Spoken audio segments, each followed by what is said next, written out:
कहानी सुनने के लिए कान में ईयरफोन लगा लें और आराम से सुनें। बहुत समय पहले की बात है, जहाँ अब घने जंगल और वीरान मैदान हैं, वहाँ कभी चांदनी राज्य नाम का एक अद्भुत राज्य हुआ करता था। ये राज्य न तो मनुष्यों का था, न ही राक्षसों का। ये परियों और जादूगरों का राज्य था।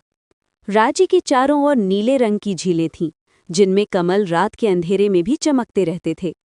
हवा में सुगंध बसी रहती थी, और जब भी कोई पंछी उड़ता, उसके पंखों से सितारे झड़ते थे। इस राज्य की रानी थी रानी अमरप्रभा, जो सबसे बुद्धिमान और सुंदर परी थी। उसकी आंखों में आकाश की शांति और आवाज में झरने की मधुरता थी। रानी का एकमात्र उद्देश्य था अपने राज्य को सदा सुखी और उज्जवल रखना। परंतु हर उजाले के पीछे अंधकार भी छिपा होता है।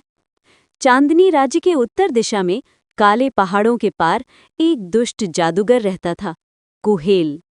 वो कभी परियों का शिष्य हुआ करता था, पर अपनी लालसा के कारण उसे राज्य से निकाल दिया गया था।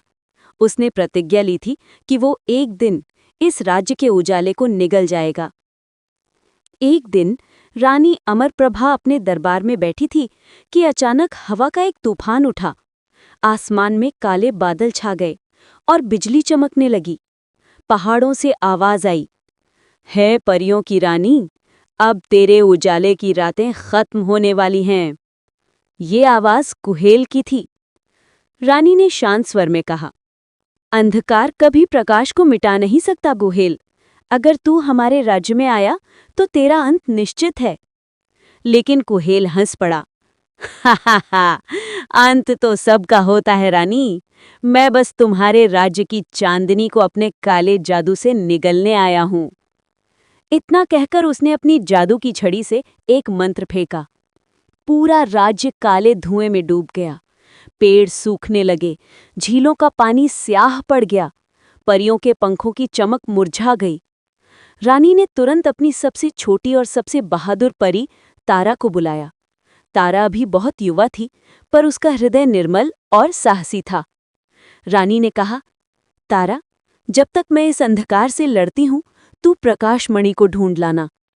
वो ही इस जादू को तोड़ सकती है। वो मणि हमारी भूमि के सबसे गहरे कोने में नीली गुफा में छिपी है।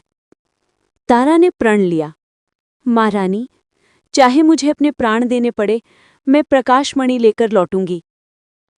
तारा उड़ चली। हवा में अब अंधकार का धुआं फैला था। सितारे बुझ चुके थे। उसने नदी पार की, जो अब काली लहरों से उबल रही थी। जंगल में वो रुकी तो देखा सारे पेड़ जले हुए और पक्षी पत्थर बन चुके थे। वो अकेली थी, पर उसके हृदय में रानी की वाणी गूंज रही थी, जिसके भीतर प्रकाश हो, उसे कोई अंधकार नहीं रोक सकता। कई दिनों तक वो भटकती रही। उसके पंखों की चमक अब मध्यम हो गई थी, लेकिन जब वो नीली गुफा के पास पहुंची तो भीतर से एक मंद उजाला दिखाई दिया। वहां उसने एक वृद्ध साधु को देखा। उसके वस्त्र नीले और दाढ़ी सफेद बर्फ जैसी थी। साधु ने मुस्कुराकर कहा, ओ परीलोक की संतान, तू मणि चाहती है, पर जान ले, प्रकाश मणि केवल उसे मिलती है जो अपने लिए नहीं, दूसरों के लिए जीता है। तारा ने उत्तर दिया, मेरे लिए नहीं, मेरे राज्य के लिए, मेरी रानी के लिए, मेरे लोगों के लिए मैं यहाँ आई हूँ। साधु ने अपना हाथ बढ़ाया। नीली गुफा की दीवारों से प्रकाश झरने लगा। एक चमकदार पत्थर उसके हाथों में आ गया। ये ले जा कन्या, पर याद रख, मणि की शक्ति प्रेम से चलती है, क्रोध से नहीं। तारा जैसे ही राज्य की ओर लौटी, उसने देखा पूरा महल अब कुहेल के काले धुएं में डूब चुका था। रानी अमरप्रभा एक सुरक्षात्मक वलय के भीतर खड़ी थी, परंतु उनका तेज कमजोर हो चुका था। कुहेल गरज रहा था, अब तेरे राज्य की चांदनी मेरी होगी। तारा ने मणि को उठाकर आसमान की ओर किया और आंखें मूंद लीं। उसके भीतर से एक आवाज आई, प्रेम, करुणा और सत्य। उसने मणि पर अपना सारा प्रेम उंडेल दिया, अपने राज्य का, अपनी रानी का, हर उस परी का जो गिर चुकी थी। अचानक एक तेज प्रकाश फैला। पूरा आसमान नील सफेद रोशनी से नहा गया। कुहेल की चीख गूंजी, नहीं, ये प्रेम की शक्ति, ये मुझे जला रही है। और अगले ही पल वो राख बनकर उड़ गया। धुआं छट गया, झीलें फिर से नीली हो गईं, पेड़ फिर से हरे हो गए और परियों के पंख दोबारा चमकने लगे।